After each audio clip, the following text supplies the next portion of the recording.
எதிர்நீச்சல் serial முடியறது எங்களால் இப்போ வரைக்கும் இன்னமுமே ஏற்றுக்கவே முடியல அப்படின்னு அதில் நடித்த ஆர்டிஸ்ட் இருக்காங்க இல்லையா, அவங்களாம் ரொம்ப ஃபீல் பண்ணி எமோஷ்னலாக சொல்லியிருக்காங்க. யாரெல்லாம் என்ன சொல்லியிருக்காங்க அப்படிங்கிறத நம்ம இப்போ இந்த வீடியோவில் பார்க்கலாம். அதில் ஃபர்ஸ்ட்டாக நம்ம நந்தினி ரோலில் நடித்த ஹரிப்ரியா இருக்காங்க இல்லையா, அவங்க எவ்வளோ கலகலப்பாக இருப்பாங்கன்னு தெரியும் off screen and on screen. இவங்க பார்த்தீங்கன்னா ரொம்ப எமோஷ்னலாக அவங்க வந்து அந்த வீட்டில் தனிமையாக இருக்கிற மாதிரி நிறைய ஃபோட்டோலாம் எடுத்து போட்டு அந்த வீட்டில் அவங்க அதிகமாக டைம் ஸ்பெண்ட் பண்ண கிச்சன் ஆகட்டும், ஹாலு, மாடி, அங்கே எல்லா இடத்துலையுமே ஃபோட்டோ எடுத்து நான் ரொம்ப இந்த இடத்த மிஸ் பண்ண போகிறேன் அண்ட் எல்லாரையுமே மிஸ் பண்ண போகிறேன் அப்படின்னு சொல்லி ஷேர் பண்ணியிருக்காங்க. அடுத்ததான் நம்ம ஜனனியாக நடித்த மதுமிதா, அவங்களும் பார்த்திங்கன்னா நிறைய அந்த செட்டில் எடுத்த ஃபோட்டோஸ் எல்லாம் கல்லாஜ் பண்ணி ஒரு வீடியோ மாதிரி பண்ணி இந்த மாதிரி எல்லாரையும் நான் மிஸ் பண்ண போகிறேன், இதை நிச்சயமாக ஏற்றுக்கவே முடியல, ரொம்ப ஹார்ட் பிரேக்கிங்காக இருக்குது, இதுலேருந்து மீண்டு வரவே ரொம்ப நாள் ஆகும் அப்படின்ற மாதிரி நம்ம ஜனனி போஸ்ட் பண்ணியிருக்காங்க. ஆனால் அதை தொடர்ந்து நம்ம ஆத்ரியா நடித்த சத்யா, இவங்க ரொம்பவே ஃபீல் பண்ணி இன்ஃபேக்ட் அழுதுட்டாங்க அப்படின்னே சொல்லலாம். அந்த ஃபோட்டோஸ்லாம் பார்த்தாலே தெரியும், நல்லா கண் கலங்கி இருப்பாங்க.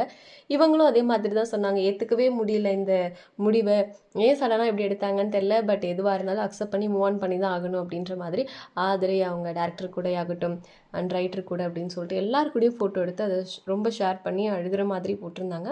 அண்ட் அடுத்ததாக அதில் நடித்த நம்ம விசாலாட்சி அம்மா சத்யபிரியா இருக்காங்களே, அவங்களும் பார்த்திங்கன்னா அவங்க பசங்க கூட எடுத்துக்கிட்ட ஃபோட்டோ, மருமகள் கூட எடுத்துக்கிட்ட ஃபோட்டோ, செட்டில் இருந்த ஃபோட்டோவெல்லாம் ஷேர் பண்ணிவிட்டு ஹாப்பி மூமெண்ட்ஸ் இதெல்லாம் எங்களால் மறக்கவே முடியாது அப்படின்னு சோகமாக போட்டிருந்தாங்க.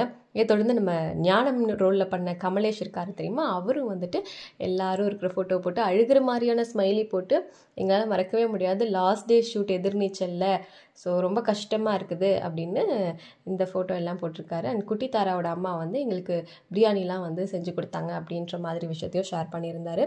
அடுத்ததாக சாருபாலா ரோலில் பண்ணாங்க தெரியுமா, செம்ம பவர்ஃபுல்லான ரோல் பண்ண சாருபாலா மேம் அவங்களோட சோஷியல் மீடியா பேஜ்லேயுமே எல்லா ஃபோட்டோஸையுமே ஷேர் பண்ணி இந்த ரோலை நிச்சயமாக நான் மிஸ் பண்ண போகிறேன் அப்படிங்கிற எந்த டவுட்டுமே கிடையாது, இந்த ரோல் கொடுத்த டேரக்டருக்கும் ரைட்டருக்கும் ரொம்ப ரொம்ப நன்றிகள் அப்படின்னு சொல்லிட்டு ஷேர் பண்ணியிருக்காங்க. நிஜமாகவே எதிர்நீச்சல் சீரியல் முடியறது அப்படிங்கிறது ரொம்ப கஷ்டமாக நமக்கு எந்த அளவுக்கு இருக்கோ அதே அளவு அதை விட அதிகமாகவே அந்த ஆர்டிஸ்ட்டுக்கெலாம் இருக்குது அப்படிங்கிறது ரொம்பவே நல்லா தெரியுது. ஸோ அன்எக்ஸ்பெக்டடாக திடீர்னு முடியறதுனாலே இவ்வளோ வேதனைன்னு கூட சொல்லலாம். ஸோ இதை பற்றி நீங்கள் என்ன நினைக்கிறீங்க? நான் சொன்ன இந்த கேரக்டரில் எந்த கேரக்டர் உங்களுக்கு ரொம்ப பிடிக்கும், யாரை நீங்கள் ரொம்ப ரொம்ப மிஸ் பண்ண போகிறீங்க அப்படிங்கிறத கமெண்ட்டில் சொல்லுங்கள்.